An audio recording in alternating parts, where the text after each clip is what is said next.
Back to that breaking news, the U.S. saying that Iran is preparing to attack Israel with ballistic missiles. We are going to get insight now from Bloomberg's Dan Williams. He is at Israel's Northern Command, close to the Lebanese border. What is the latest that you are seeing and hearing and understanding about what comes next? Hi, good morning. I apologize for the unusual setting, but things are literally moving very fast now.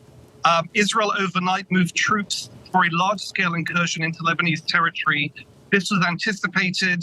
The United States telegraphed that it was going to happen, and the Israelis are looking to dislodge Hezbollah from there physically, having started a very dramatic counteroffensive against Hezbollah, including the assassination of its leader, Hassan Nasrallah. Now, Iran has vowed to avenge this. It's vowed to avenge previous Israeli actions in this war between Israel and Iranian proxies in the region. And the latest we're hearing is that Iran may be about to launch a ballistic missile attack at Israel. This is according to U.S. intelligence, apparently.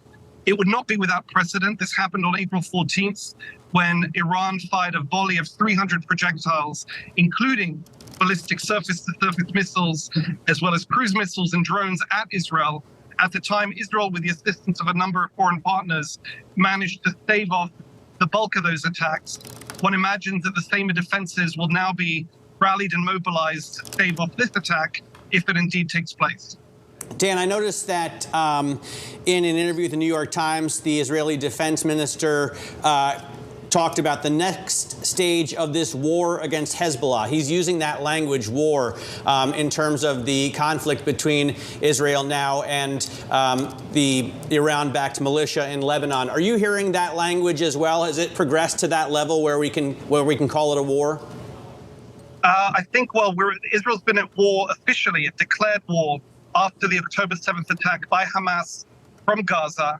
That turned into a multi-front campaign with several Hamas allies, other Iranian-backed militias, including Hezbollah, attacking Israel from various fronts. So effectively, there has been a state of war. And indeed, it's worth remembering that these groups are ideologically dedicated to the destruction of Israel. So whether it's open war or more of a Cold War situation, the hostilities are still there. When Israel talks about the latest stage, what it's basically referring to is a physical drive to dislodge Hezbollah from the border area, such that Hezbollah can no longer pose a threat to northern Israeli communities, which have been evacuated, emptied of something like 60,000 residents who've been living in hotels, temporary accommodation for almost a year now. So Israel, having degraded and actually decapitated Hezbollah with some very sophisticated aerial strikes and sabotage over the last 2 or so weeks, is now moving in on the ground, it says, to finish the job when it comes to southern Lebanon and Hezbollah emplacements along that border.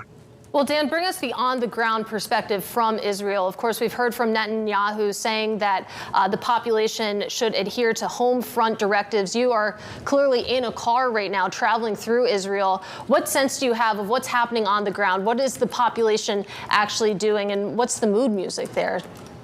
Well, I'm in northern Israel, which has been rather unusual because since Hezbollah, which has a sophisticated arsenal compared to Hamas, started attacking Israel, the Israelis have been scrambling, jamming GPS in the north, which means that unless you're an old fellow like me who knows how to work a paper map, you can find the trip very, very confusing. So in general, the roads here have been sparsely used comparatively by cars.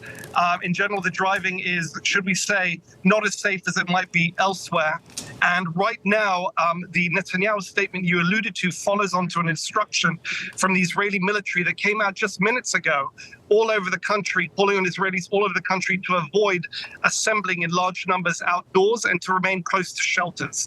So Israel is clearly signaling that it is aware that there is a nationwide threat of attack. That seems to sync up with what we're hearing from U.S. officials now about a ballistic attack from Iran. So right now you'll be seeing Israelis all over the country making sure they have a bombshell that's canceling plans, not going out. But again, this is not without precedent. Just a few months this happened. Then it happened overnight. The attack really took place between midnight and 4 a.m. local time. Right now, the time is something in the order of 4:30. If I'm looking at my watch, sorry, it's just 5 to 5. So we're talking about, if this attack takes place, a daylight attack when many people will be coming home from work, potentially children coming home from school, from clubs and the like. So that will be adding to the sense of consternation, public consternation at this development.